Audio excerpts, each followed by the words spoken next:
नमस्कार दर्शक बंधु जय जगन्नाथ मु जन्मजय आपण मानक स्वागत करुच्ची आमर जेएन ओडिया न्यूज चैनल को। आज हेउचे जुलाई मास 13 तारिख रविवार। आसंतु नजर पकेबा किछि गुरुत्वपूर्ण खबर उपरे। आकाशवाणी सतर्क सूचना प्रबल वर्षा पई रुहंतु प्रस्तुत। भारत रे एबे मौसुमी वर्षा रे झड़ अभाव देखा देइछे। देश रे केंद्रीय पश्चिम और उत्तर अंचल रे शुष्क पाणीपाग जोगु मरुड़ी सदृश परिस्थिति सृष्टि होइछे।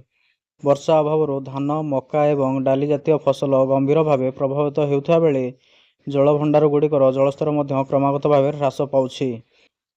पाणीपाग विभाग अनुसार मौसुमी ट्रफ निज स्वाभाविक स्थिति दूरे जाइथिबारु आर्द्रतायुक्त पवन प्रवेश करि पारु नाही। तेबे एही संकट मध्यरे एक बड़ सकारात्मक खबर सामना को आछि। पश्चिम प्रशांत महासागर रे केतेक उष्णकटिबंधीय प्रणाली बा निम्नचाप क्षेत्र सृष्टि होउछि। आईएमडी, ECMWF एवं GFS भली प्रमुख पाणीपाग मॉडल गुड़िकर सूचना अनुसार जदि एही प्रणाली गुड़िक पश्चिम दिग को गति करी बंगोपसागर रे प्रवेश करती तेबे जुलाई 18 रु 25 तारिख मध्य देश में मौसुमी वायु पुणी थे सक्रिय होब। या फल शुष्क अंचल रे भल वर्षा होबार संभावना रही। अन्यपटे उत्तर पश्चिम भारत आड़ को एक पश्चिम प्रभाव गति करुछि। यार प्रभाव रे आगामी 2 रु 3 दिन मध्य पंजाब, जम्मू काश्मीर, हिमाचल प्रदेश, हरियाणा और पश्चिम उत्तर राजस्थान रे झड़ वर्षा सह तापमात्रा ह्रास पाइब। जलवायु परिवर्तन जोगु मौसुमीर गतिपथ अनियमितता हेउथिबारु पाणीपाग विज्ञानी माने एही स्थिति उपरे कड़ा नजर रखिछन्ति। एलपीजी गैस उपरे मोदी सरकारक बड़ पदक्षेप। रंधन गैस जोगाण बढ़ाइबाकु नेले ऐतिहासिक निष्पत्ति।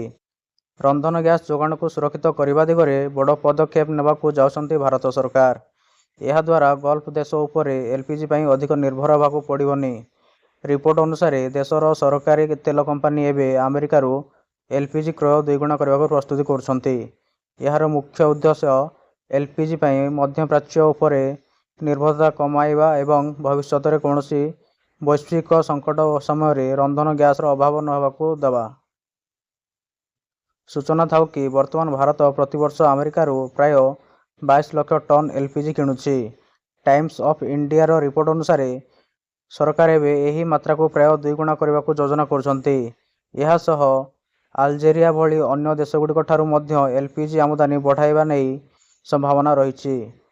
एलपीजी आमदानी बढ़ाइबार एकमात्र उद्देश्य यह द्वारा जेपरि भारत को गोटे देश उपरे अधिक निर्भर होई रहिबाकु न पड़े। उल्लेखयोग्य जे पश्चिम एशिया युद्ध जोगु स्ट्रेट ऑफ हर्मुज रे जहाज चलाचल बाधाप्राप्त उपजिथिला। फल एही प्रणाली देई एलपीजी परिवहन विशेष भाव में प्रभावित होउथिला। आउ भारत भली देश में रंधन गैस अभाव देखा मिलता। सरकारी अधिकारी कहवा अनुसार अशोधित तेल पई जेतिकी चिंता नथिला ताठारु बड़ विपद थिला एलपीजी जोगाण प्रभावित होगा। दुनिया रे गल्फ देश व्यतीत खूब कम देश पर्याप्त परिमाण रे एलपीजी उत्पादन करुछन्ति। एमितिरे अमेरिका ठारू अतिरिक्त जोगाण मिलिबा द्वारा भारत को खूब आश्वस्ति मिलिछि। निशामुक्त ओडिशा पई सरकारक बड़ मास्टर प्लान। निशामुक्त ओडिशा पई राज्य सरकार एक बड़ मास्टर प्लान प्रस्तुत करिसंति।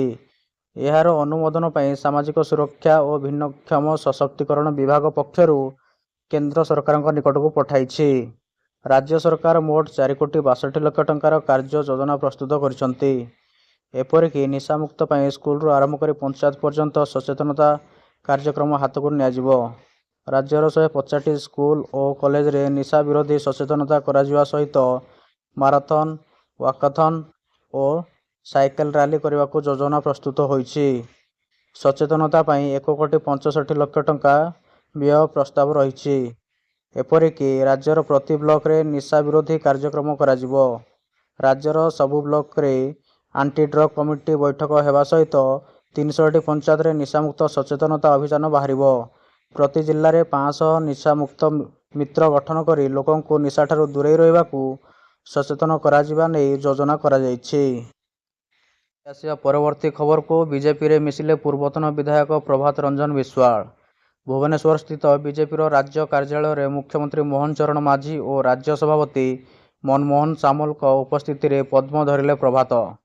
तांको सहित तांकर बहु समर्थक बीजेपी रे सामिल होइछन्ति। समर्थकों सहित एक बड़ शोभायात्रा रे आसी बीजेपी रे मिशिछन्ति प्रभात। गत फेब्रुआरी मासरे बीजेडी बहिष्कृत होइथिले पूर्वतन विधायक प्रभात विश्वाल। ବିଶୃଙ୍ଖଳା ଓ ଦଳ ବିରୋଧୀ କାର୍ଯ୍ୟ ପାଇଁ ତାଙ୍କୁ ଦଳରୁ ବିଦା କରାଯାଇଥିଲା। ବିଜେଡି ସମ୍ପୃକ୍ତ ମିଶ୍ରଙ୍କୁ ରାଜ୍ୟସଭା ପ୍ରାର୍ଥୀ କରିବାରୁ ସେ ଖୋଲାଖୋଲି ଏହାକୁ ବିରୋଧ କରିଥିଲେ ଓ ଅସନ୍ତୋଷ ଝାଡ଼ିଥିଲେ। ଏମିତିକି ନବୀନଙ୍କ ସହିତ ତାଙ୍କର ଯୁକ୍ତିତର୍କ ହୋଇଥିଲା ବୋଲି କୁହାଯାଇଥିଲା। ପ୍ରଭାତ ରଞ୍ଜନ ବିଶ୍ୱାଳ 2009 ଓ 2014ରେ ବିଜେଡି ଟିକେଟରେ କଟକ ଚୌଦ୍ୱାର ଆସନରୁ ବିଧାନସଭାକୁ ନିର୍ବାଚିତ ହୋଇଥିଲେ। ଚିଟ୍‌ଫଣ୍ଡ କେସ୍‌ରେ ଫସି ସେ ବିବାଦୀୟ ହୋଇପଡ଼ିଥିଲେ। 2019 ଓ 2024ରେ ତାଙ୍କ ପୁଅ ବିଜେଡି ଟିକେଟରେ ଏହି ଆସନରୁ ବିଜୟୀ ହୋଇଥିଲେ। ଆସିବା ପରବର୍ତ୍ତୀ ଖବରକୁ ମୁଖ୍ୟମନ୍ତ୍ରୀ ସଡ଼କ ଯୋଜନାରେ ମହା ଘୋଟାଲା, ପ୍ରାୟ 9.5 କୋଟି ଟଙ୍କା ବ୍ୟାପକ ହରିଲୁଟ୍ ଅଭିଯୋଗ। କାମ ସରିନି, ହେଲେ ଭାଙ୍ଗିବା ଆରମ୍ଭ ହେଲାଣି। ତାହା ପୁଣି କେଇ ଲକ୍ଷ ନୁହେଁ, ପ୍ରାୟ 9.5 କୋଟି ଟଙ୍କାର ମୁଖ୍ୟମନ୍ତ୍ରୀ ସଡ଼କ ଯୋଜନା ରାସ୍ତା। ବଲାଙ୍ଗୀରରେ ହୋଇଥିବା 3 ଦିନିଆ ଲଘୁଚାପ ଜନିତ ବର୍ଷା ଗ୍ରାମ୍ୟ ଉନ୍ନୟନ ବିଭାଗର ଅସଲ ଚେହେରାକୁ ପଦାରେ ପକାଇ ଦେଇଛି। ନିର୍ମାଣର ମାତ୍ର 2 ମାସ ନ ଯାଉଣୁ ପିଚୁ ରାସ୍ତା ଫାଟି ଆଁ କରିଛି। ଆଶ୍ଚର୍ଯ୍ୟର କଥା ହେଉଛି, ଗ୍ରାମ ଉନ୍ନୟନ ବିଭାଗ ଅଫିସରଠାରୁ ମାତ୍ର 100 ମିଟର ଦୂରରେ ଏଭଳି ମହାଦୁର୍ନୀତିର ଚିତ୍ର ସାମ୍ନାକୁ ଆସିଛି। ବଲାଙ୍ଗୀର ଜିଲ୍ଲା ଦେଓଗାଁ ବ୍ଲକକୁ ଯିବା ପାଇଁ ଡାକୁଆପଡ଼ା ଦେଇ ଯାଇଥିବା ରାସ୍ତାଟି ଅତି ସଂକୀର୍ଣ୍ଣ ଥିଲା। ଏହାକୁ ଚଉଡ଼ା କରିବା ପାଇଁ ମୁଖ୍ୟମନ୍ତ୍ରୀ ସଡ଼କ ଯୋଜନାରେ 9,42,28,000 ଟଙ୍କା ମଞ୍ଜୁର ହୋଇଥିଲା। ଦେଓଗାଁ ବ୍ଲକ ପକ୍ଷରୁ ନୂଆପାଲି ପର୍ଯ୍ୟନ୍ତ ରାସ୍ତା ଟେଣ୍ଡର ପାଇଥିଲେ ଠିକାଦାର ଜଗଦୀଶ ପ୍ରସାଦ ଅଗ୍ରୱାଲ। ଫେବୃଆରୀ ମାସରୁ ହେଉଥିବା କାମର ରକ୍ଷଣାବେକ୍ଷଣ ପାଇଁ ମଧ୍ୟ 52 ଲକ୍ଷରୁ ଅଧିକ ଟଙ୍କା ରଖାଯାଇଛି। କିନ୍ତୁ କାମ ସମ୍ପୂର୍ଣ୍ଣ ହେବା ପୂର୍ବରୁ ହିଁ ପ୍ରଥମ ପର୍ଯ୍ୟାୟରେ ପ୍ରାୟ 200 ମିଟର ପର୍ଯ୍ୟନ୍ତ ଗୋଟିଏ ପଟେ ଦବିଯାଇ ମଝିରୁ ଫାଟିଯାଇଛି। ବିନା ଗାର୍ଡୱାଲରେ ରାସ୍ତା ନିର୍ମାଣ ହେଉଥିବାରୁ ଏଭଳି ସ୍ଥିତି ଉପୁଜିଥିବା ସ୍ଥାନୀୟ ବାସିନ୍ଦା ଅଭିଯୋଗ କରିଛନ୍ତି। ସବୁଠାରୁ ବଡ଼ କଥା ହେଉଛି, ଏନେଇ ଗ୍ରାମ୍ୟ ଉନ୍ନୟନ ବିଭାଗର ଅଧୀକ୍ଷଣ ଯନ୍ତ୍ରୀ, ଏସ୍‌ଡିଓ କିମ୍ବା କୌଣସି ଯନ୍ତ୍ରୀ କ୍ୟାମେରା ସମ୍ମୁଖରେ ମୁହଁ ଖୋଲିବାକୁ ପ୍ରସ୍ତୁତ ନାହାନ୍ତି। ଏପରିକି ଦେଓଗାଁ ଗ୍ରାମ୍ୟ ଉନ୍ନୟନ ବିଭାଗ ଅଫିସରେ ତାଲା ଝୁଲୁଥିବାରୁ କୌଣସି ପ୍ରତିକ୍ରିୟା ମିଳିପାରି ନାହିଁ। କୋଟି କୋଟି ଟଙ୍କା ବ୍ୟୟରେ ହେଉଥିବା ଏହି ମୁଖ୍ୟମନ୍ତ୍ରୀ ସଡ଼କ ପ୍ରକଳ୍ପର ସ୍ଥାୟିତ୍ୱକୁ ନେଇ ଏବେ ସନ୍ଦେହ ପ୍ରକାଶ ପାଇଛି। ସାମାନ୍ୟ ବର୍ଷାରେ ଯଦି ରାସ୍ତାର ଏଭଳି ଅବସ୍ଥା, ତେବେ ଆଗକୁ ରାସ୍ତା ରହିବ ତ? ତାହାକୁ ନେଇ ଏବେ ସୃଷ୍ଟି ହୋଇଛି ବଡ଼ ପ୍ରଶ୍ନବାଚୀ। ଏବେ ଆସିବା ପରବର୍ତ୍ତୀ ଖବରକୁ ବିଛଣାରେ ଶୋଇଥିଲେ ମହିଳା, ଫଁ ଫଁ ଶବ୍ଦ ଶୁଣି ଉଠିଲା ବେଳକୁ ବିରାଟ ନାଗସାପ। ଭଦ୍ରକ ଜିଲ୍ଲାର ଭଣ୍ଡାରିପୋଖରୀ ଅଞ୍ଚଳରେ ଏକ ଭୟଙ୍କର ଘଟଣା ଦେଖିବାକୁ ମିଳିଛି। ସୁବ୍ରତ ବିଶ୍ୱାଳଙ୍କ ଘରେ ଜଣେ ମହିଳା ଶୋଇଥିବା ବେଳେ ହଠାତ୍ ତାଙ୍କ ବିଛଣାରେ ଏକ ବିଷଧର ନାଗସାପ ଦେଖିବାକୁ ମିଳିଥିଲା। ମଧ୍ୟରାତ୍ରିରେ ସାପଟିକୁ ଦେଖି ମହିଳା ଜଣକ ଭୟଭୀତ ହୋଇପଡ଼ିଥିଲେ ଏବଂ ତୁରନ୍ତ ପରିବାର ଲୋକଙ୍କୁ ଡାକିଥିଲେ। ସାପଟି ବିଛଣାରେ ଫଣା ଟେକି ଗର୍ଜନ କରୁଥିବାରୁ ଘରେ ଆତଙ୍କ ଖେଳିଯାଇଥିଲା। ସାପର ଶବ୍ଦ ଶୁଣି ପରିବାର ସଦସ୍ୟ ଓ ପଡ଼ୋଶୀମାନେ ତୁରନ୍ତ ଘର ଭିତରକୁ ଦୌଡ଼ି ଆସିଥିଲେ। ବିଛଣାରେ ବିଷଧର ସାପକୁ ଦେଖି ସମସ୍ତେ ଭୟଭୀତ ହୋଇପଡ଼ିଥିଲେ। ଏପରି ପରିସ୍ଥିତିର ଗୁରୁତ୍ୱ ବୁଝି ପରିବାର ଲୋକେ ତୁରନ୍ତ ଜଣେ ସ୍ଥାନୀୟ ସାପଧରାଳୀଙ୍କୁ ଖବର ଦେଇଥିଲେ। ସାପଧରାଳୀ ଜଣକ ଘଟଣାସ୍ଥଳରେ ପହଞ୍ଚି ଅତି ସାବଧାନତାର ସହ ସାପଟିକୁ ଉଦ୍ଧାର କରିଥିଲେ। କାହାରି କୌଣସି କ୍ଷୟକ୍ଷତି ନ ହେବାରୁ ସମସ୍ତେ ଆଶ୍ୱସ୍ତିର ନିଶ୍ୱାସ ପକାଇଥିଲେ। ପରେ ଉଦ୍ଧାର ହୋଇଥିବା ନାଗସାପଟିକୁ ସାପଧରାଳୀ ଜଣକ ନିକଟସ୍ଥ ଜଙ୍ଗଲରେ ସୁରକ୍ଷିତ ଭାବେ ଛାଡ଼ି ଦେଇଥିଲେ।